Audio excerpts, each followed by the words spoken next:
1-800-251-5891 or pound 444 if you see Spire Wireless, or you can email us. Okay, Chris. I believe we're going to Sam with Hunting is Good right now. Sam? Yes, I'm here. Sam, we got issues in Mississippi here. You got issues. What's going on? Well, Louisiana has been deer farming and making $50 million a year, $600 million a year business. Mississippi don't want it. They're scared of chronic wasting disease.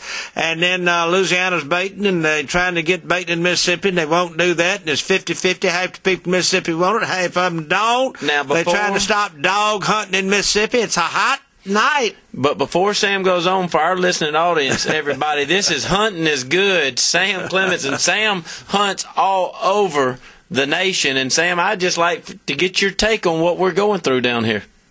Man, I tell you what, it sounds like you guys are in the middle of a mess and a hot debate. And, as you said, Bert, hunting is good, and I think we need to stop fighting amongst ourselves. And just, all get on the same side of the fence. No pun intended. I grew up in Georgia, and we can supplemental feed. You can hunt over feeding stations year-round. I live in Alabama, and in both states they do have enclosures. So, I've seen the pros and cons of both. But as far as a revenue stream for the state and for the sportsmen, I say make it legal and let the sportsmen decide how they want to hunt. Now, that point, but what came up, Sam, is the Department of Wildlife, Fish and Parks, and I don't know about other states, they just seem to be petrified about this chronic wasting disease possibility. I don't know enough about that on to talk intelligent. I will tell you that we've got 7,400 acres. We run feeders year-round. And, we haven't had any problems. We've been doing it for 10 years on our property. We feed a 23% digestible protein, and it works. We grow some tremendous deer, and, we haven't had any problems, nor do any of the folks that I know down here in the South. Now, I have heard of it up in the Midwest and some of the northern enclosures of having some problems in years past, but I have never seen a case down in the South, and maybe somebody has chimed in before I got on here and gave a few cases, but I haven't heard of any down south. No, you're just proving my point. We just do everything better down here down south. But he also proved your point that it's not going to hurt Woody if he don't want to go in that fence and shoot a deer. I mean, who's it going to hurt? How is it hurting the normal, everyday, as they say today, poor hunter?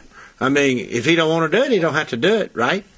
Well, you don't have to, and I tell you what, if you've ever seen somebody on their deathbed with one dying wish just to be outdoors and maybe get one shot. You want to join somebody in on this conversation? Who are we to say that that's not a good way to hunt?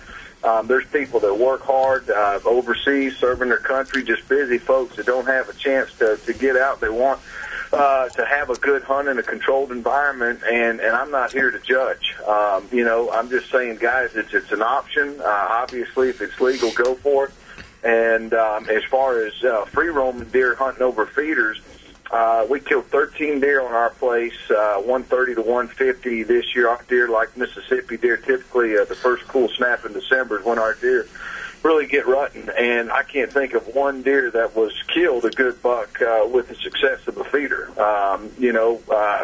We keep them out there. They can use them. We don't hunt around them. They're just there to hold the does, hold the deer, and when they get ready to eat, it's there. But and I know for years there was a lot of fighting before they made it legal in Georgia. What's it going to do, et cetera. But they passed it. It wasn't that big of a deal, right? And it's never been an issue. But Sam, why are the biologists so scared of it? Why are they against it? The wildlife biologists.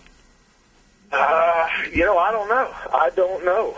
That's a great question. I don't know why they're scared of it. Again, I just don't know. Kind of like the prohibition of alcohol, I guess. Yeah. Maybe folks are just scared of the unknown. Well, Sam, as you know, it's a hot topic. Our phones are full. I know you've got something right around the corner that's been going on for a long time and for a great cause that you want to talk about. And then also when you close out, we got something big that we're going to have you back next week and talk about.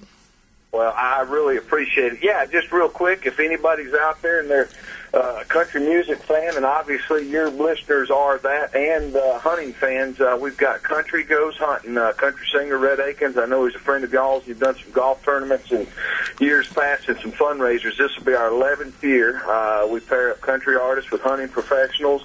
You can go to our website, Country Goes Hunting. Or we're doing it in conjunction with a festival called Toad Lick. I don't know how they came up with the name, but it's Toad Lick. And you can see all the artists that'll be hunting with us this year. And if you go down, you can scroll down and get a ticket. It's $15. It's all for charity. And it's a 4-day event. If your listeners have an RV and they want to come over here to the Wiregrass area and take part, we'd love to have them. But I appreciate that.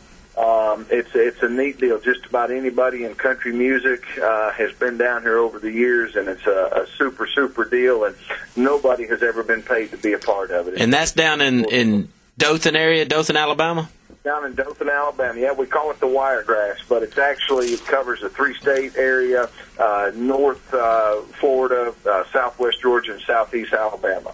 Man, and I know my one of my best buddies, and what I nicknamed him, Listen to the Eagles professional hunter, Big Ron Jones is going to be there, I'm sure. Big Ron, we couldn't do it without him, man. He guides us every year. He's actually on the board of Country Goes Hunting, and he is awesome. But Ron comes down every year and leaves his office and donates his time. Well, Sam, we these country artists and films, and man, if there's something out there that you can shoot or hunt, Ron Jones is going to find it. He's a heck of a woodsman. We got about 15 seconds. We're going to have you next week. What are we going to talk about next week, though?